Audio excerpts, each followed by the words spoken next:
আসসালামু আলাইকুম। আজকে দুপুরে গরুকে ঘাস দেওয়ার পর গরুর ঘর পরিষ্কার করতেছিলাম।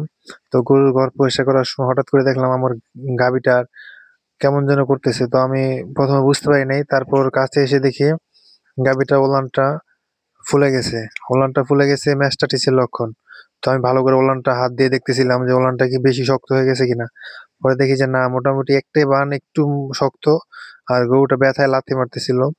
তো অতটা ফোলা না, তাই আমি দেরি না করে তাৎক্ষণিক এটার চিকিৎসা দেওয়ার চেষ্টা করলাম।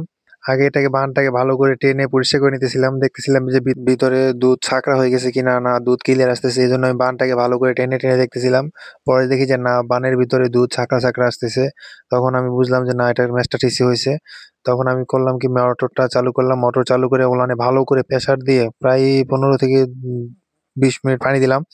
পানি দেওয়ার পর দেখি যে ওলানটা একটু কিছুটা ঠান্ডা হইছে। তখন আমি আবার গরুটা খাওয়ালাম, মাশাআল্লাহ দিলে ঠিক আছে।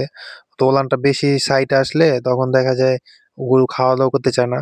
তখন আমি গিয়ে ফ্রিজ থেকে বরফ নিয়ে আসলাম। বরফ এনে পুরাটা ওলানে ভালো করে ম্যাসাজ করে দিলাম। আসলে ম্যাস্টাটাইসের জীবাণুটা যেটা থাকে ওটাকে আ ঠান্ডা দিয়ে মারতে হয়। বরফ দিয়ে ভালো করে ম্যাসাজ করলে ওই ঠান্ডার কারণে ওই জীবাণুটা মারা যায়।